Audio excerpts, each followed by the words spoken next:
Thank you very much. Bismillah, alhamdulillah, wassalatu wassalamu ala rasulillah. I'm really pleased to be here. And what I will present today is probably just unisided, just point of view of an individual who happens to have experience of working and living in the Sudan and working and living in the UK. And my specialty is public health. Public health, we usually look at putting a seed or preventing something from happening.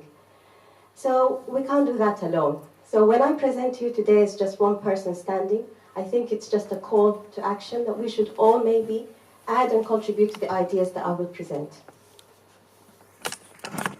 So I'll talk about the challenge, and Dr. Abdullah spoke about the challenge in Sudan. How far have we fallen? And then also the opportunity. The opportunity, like the SDGs, ask all of us to be the change. The opportunity for the private sector to be the change, and also the opportunity for the diaspora to be the change. I'll give some examples of health in business as solutions, and conclude by the role of the diaspora. I've been asked, what do you mean by health in business? I think what I mean by health in business is that business is for profit. Yes, business has a core role to deliver a product to customers, but there's an added value where health is everybody's responsibility. So health in business is business responsibility to deliver good health and well-being. I was also asked, is this the same as the business in health? And of course, we know the business in health, dual practice, private practice. We know that it is a big economy, particularly in Sudan, maybe in other countries. So I'll talk a little bit about the business in health. But mainly I wanted to talk about the private sector, the role of good business, responsible business, to help improve health and well-being. So the MDGs, we didn't achieve in Sudan, but many other countries didn't achieve the MDGs as well. So the call for action is for many countries. The countries in red and as well as the countries in yellow, like ourselves in Sudan, which we didn't really, but we did have some good progress. But we've been halted in our tracks, because I want to draw you to attention to the population below the national poverty line. 46.5% of the population are below the poverty line. And of the employed population, 42.5% are living below the national poverty line. So employment does not necessarily mean good economy, because this is insecure employment.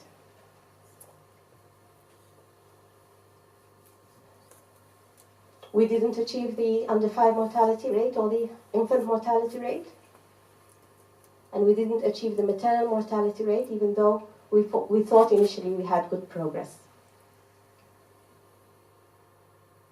And we have inequalities.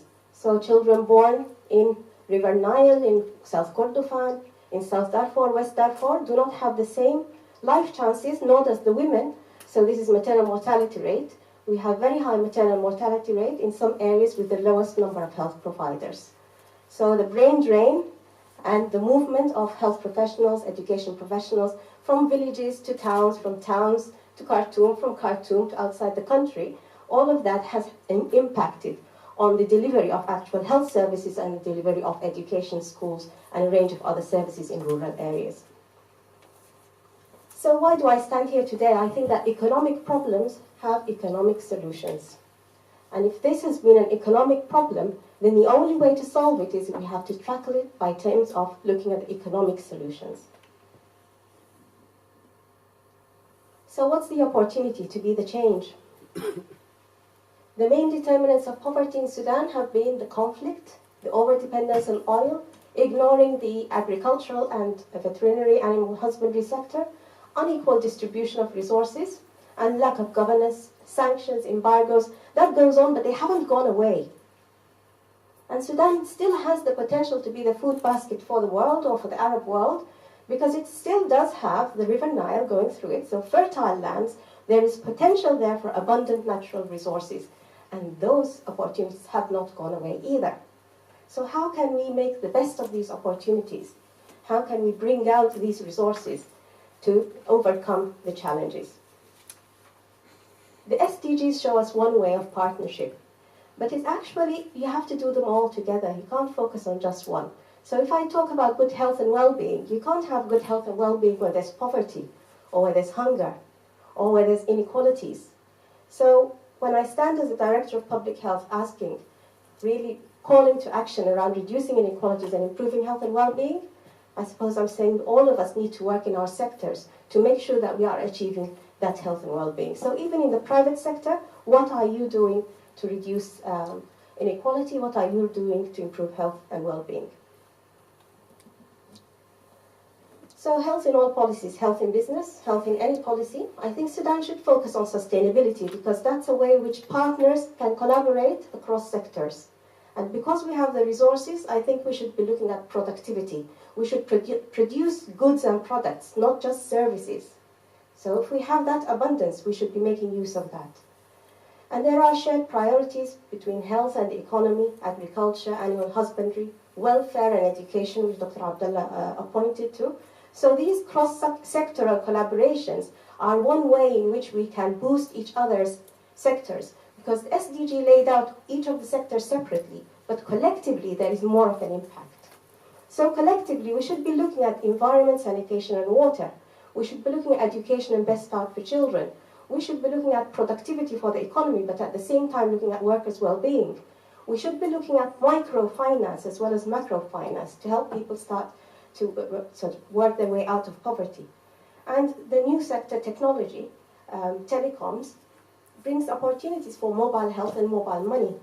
So these collaborations can offer an opportunity where we can start small, and the great oak starts with a small seed. We looked further into the value of health in business. So there are 5 themes, and I will give you an example of each of these. To make sure that business delivers good health, it should drive environmental sustainability. We should focus on customers' healthy products and services. We should provide local jobs for local people. So even where an employer, they use local trade. The trade uses local trade. And so the benefit of that circulation of the economy, macro level, can trickle down as long as we are using local goods and local services. Workplace well-being, a healthy workforce is a productive business. And then training and development offer, because businesses can support other businesses to start up. So I'll give some of these examples around waste or food outlets, and I'll also talk about the business in health. So some examples for environmental sustainability. And business, of course, use environmental resources, but they also have a responsible way of dealing with that waste, not to pollute or over-pollute. And also, businesses are good for health because they deliver jobs and an economy. So it's a balance. This is Khartoum Refinery Company. In 2011, we did a health and environmental impact assessment with them. They were really keen to be a responsible business. Now, as far as they were doing, they were maximizing their impact on health and reducing their impact on the environment. They were actually gold standard operator. But at the same time, nearby, there was a Garri-free zone authority, power station, and a ceramics industry. So within that business sector, in that business compound, it was very difficult to disentangle responsible business from the impact of business that's operating without similar regulation. So the big message is that even though one business can be good, corporate, social, environmental, responsible, we should all commit to those same standards if we are going to make an impact on the neighboring villages. And about health and safety in the products that the business produces, because that's about the impact on customers. So quality is core business. Any business will tell you that quality is at its core, because that produces good customer relationships, and it gives a good reputation. But we find a lot in the Sudan that for the want of a nail, the whole kingdom is lost. So we can't overemphasize the impact of quality, doing the little things, doing them well. I'll take an example of the food catering industry. Food catering, well, there are so many ways in which they can impact on health, around food safety and food handlers, around regulation of the additives, recycling, composting, reusing, sustainable sourcing, fair trade, value-added foods, that was previously mentioned earlier.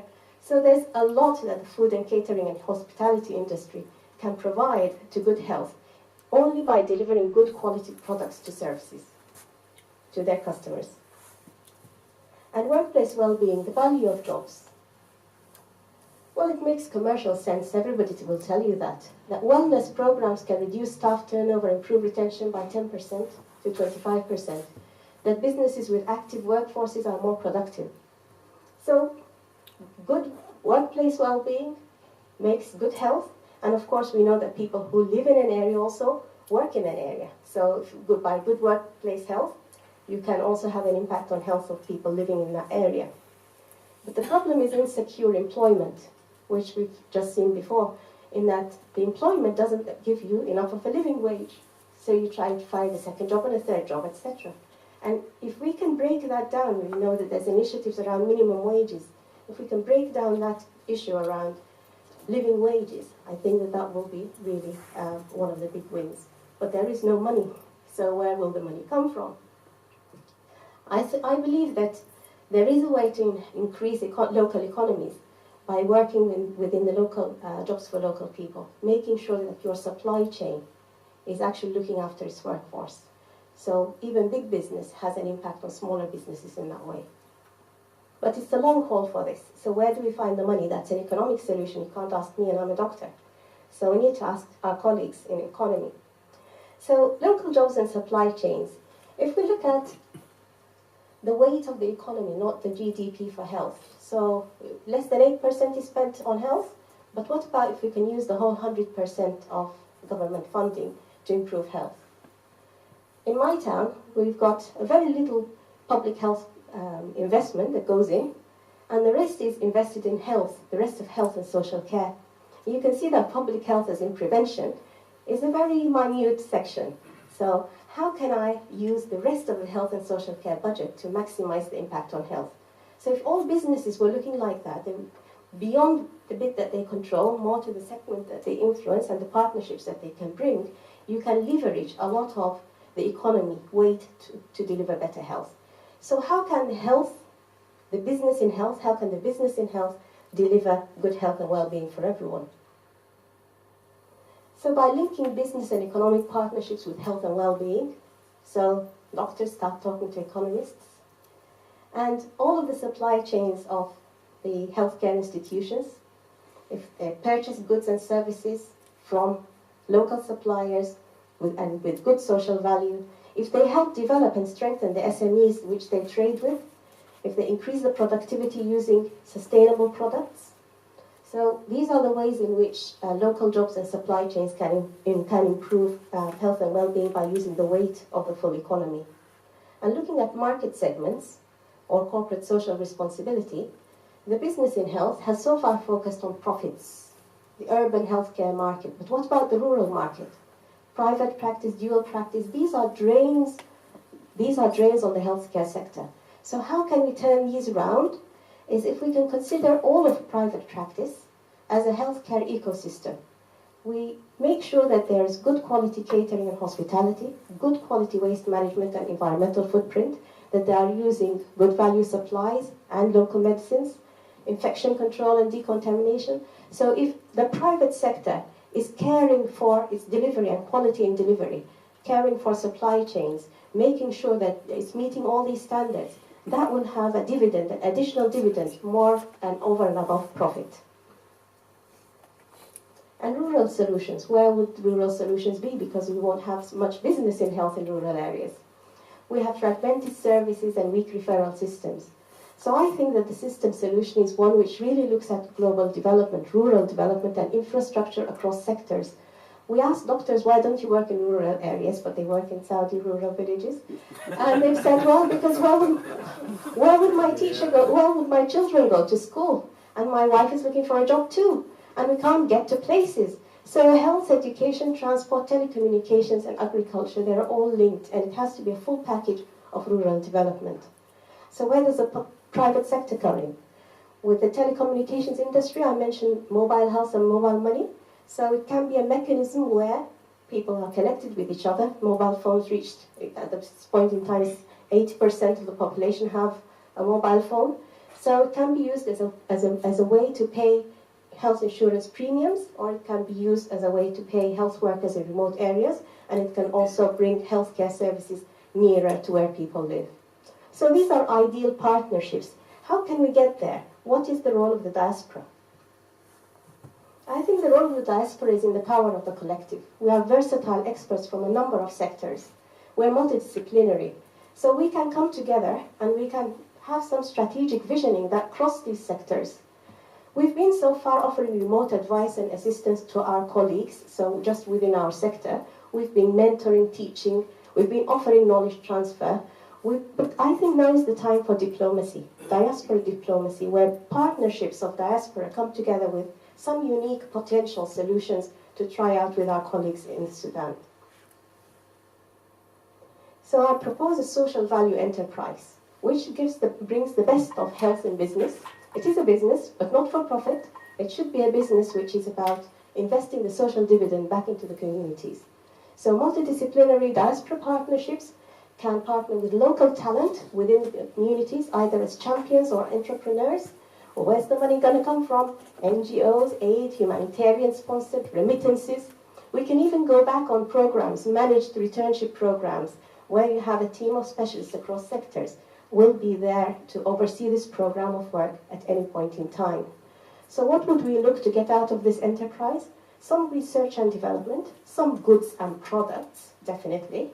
Training and skills, well, the best examples are those which set up supply chains of SMEs and start-up small businesses.